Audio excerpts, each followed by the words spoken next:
continuing with the emails exchanged with your mother. Since I've seen you, especially the ones during the court order protection, where I was not only allowed to write you and I could write or call your mother. And the only way your mother wrote me back was through the threat of calling the school that I had to use. Although,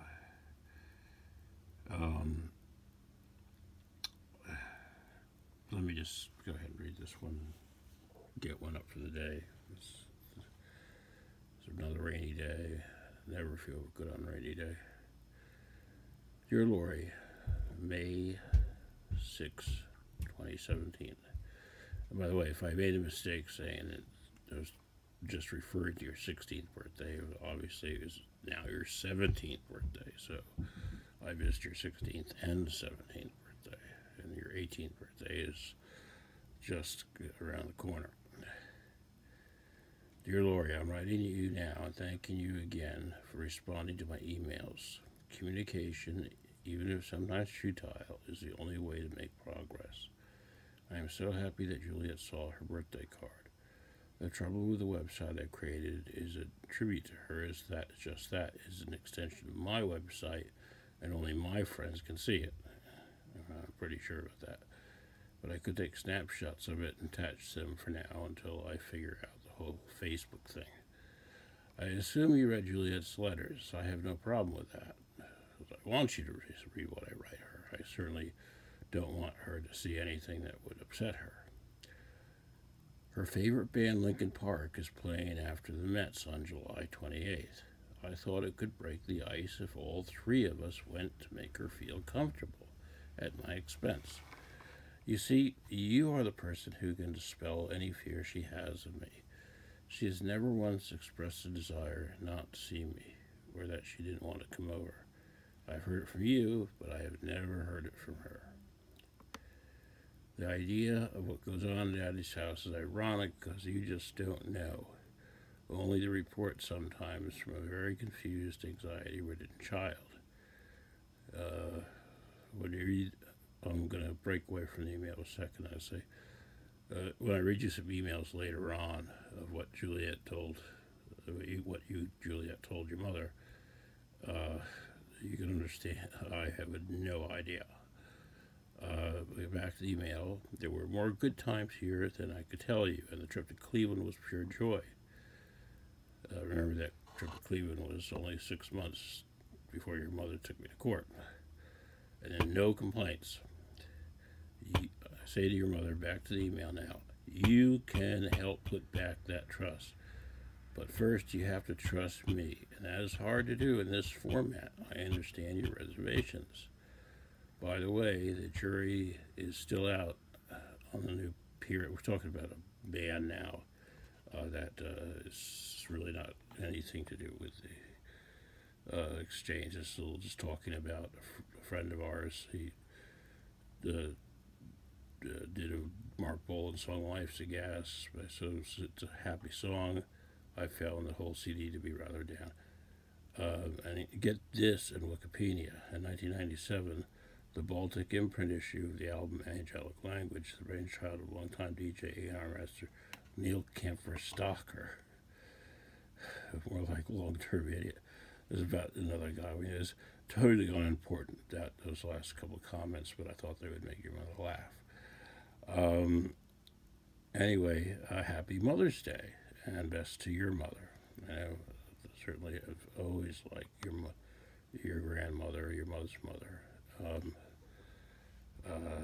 Sweetest person in the world she was. And your mother writes back, I don't read letters you send to Juliette. I'll speak to her about July 28th. She could not tell you directly that she didn't want to come over. You would have had likely too much anger. Oh boy, gaslighted again. Here we are dealing in ways of her way of dealing was to stop talking to you.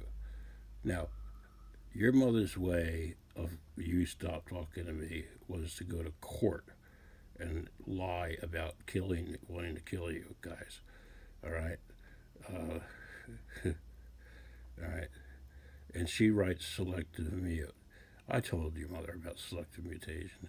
You know, she's like repeating everything that I learned about 2 years before this happened. She writes, I know you bashed me on Facebook. I read it when your settings were public.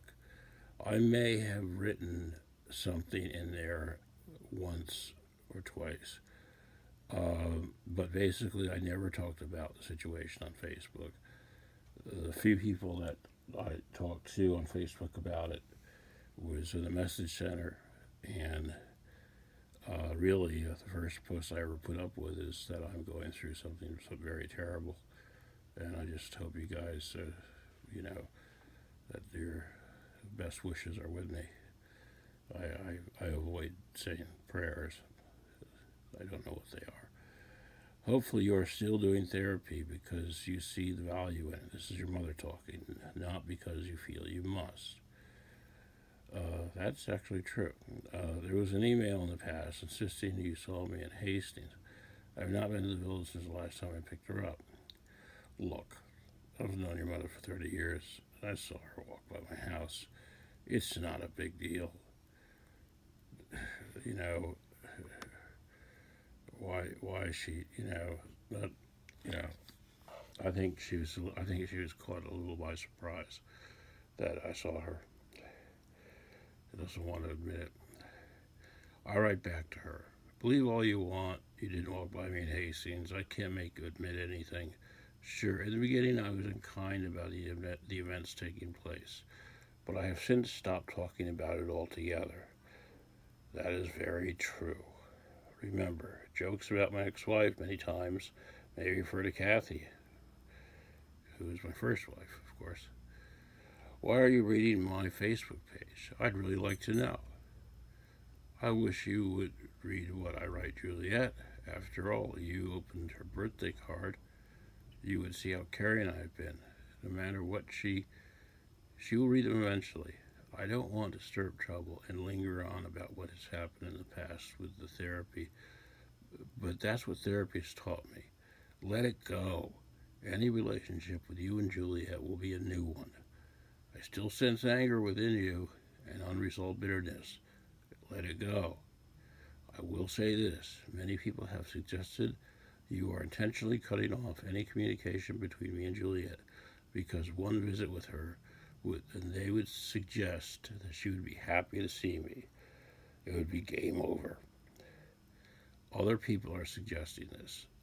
I'm not a kid going to accuse you of something I don't know whether you did or not, unlike what you did to me. I have no idea, and I'm not going to accuse you of anything I don't know. I have known you for 30 years. I saw something in you that wanted me to marry you. There must be somebody in me that made you did this, something in you something in me that made you do the same. We were married together. We lived together. We traveled all over the world, all over the United States. Let's stop with the accusations, hearsay, and concentrate on the future. And one thing that I care about, Juliette's health and happiness. You can ask my sister, who fully believes me, that I told her the only thing I want is some peaceful relationship with Lori, so that we both can help Juliette. I will check what has happened in the past. I will check it at the door. I'll put it all behind me. I will not be mean to you or anyone else again. I have learned my lesson. I have been through hell. My spirit has been broken. I give in. I have gone to great lengths toward self-improvement. My future lies in your hands. I know you are a good person, and I've told that to Dee. I told her that I trust you will do the right thing, in your own time, in your own way. And by the way, thank you for taking care of our daughter. I thought that was a fairly decent thing to write just after what happened. But, all this reading of philosophy has gone to self-improvement, not to have illusions of grandeur or whatever your mother terms that she uses. And my hero now is Jordan Peterson, who wrote a book, 12 Steps for living. And this was incredible book I've ever read. And it reminds me, bad things happen to everyone. A lot worse things happen to people than this. And things can always get worse. And there's one thing that no one can do. No one can ruin my life. Lori, your mother can't ruin my life. I'm going to be a happy and healthy person in spite of what she did or what happens in the future. And I can't ruin your life, Juliette. Can't do it. Your life is your life. No one can ruin it. If you blame people on ruining your life, it's a cop-out. And you can live your life feeling sorry all you want. I mean, people die in your life over the time in your life. And should you stop living because of that? No. I mean, you feel sorrow, but you let it pass, and you'll always miss a piece of them. But they would hate it if you stopped living. If my mother and father were still alive, they would hate it if they thought that I couldn't go on because they died. But the same thing applies here. No matter what your mother did to me, I've learned not to let it ruin my life. And I think that I'm a very different person now than I used to be. And I think that we have to go in this life, and we have to be kind to each other, and we have to help each other. And if those people are not kind to us, then we must avoid them. And that's all we can do. And that the journey of life is the purpose of life. And the journey has its up and down, and everybody suffers. Remember that. Everybody suffers. And it always could get worse, but it can get better too. I love you.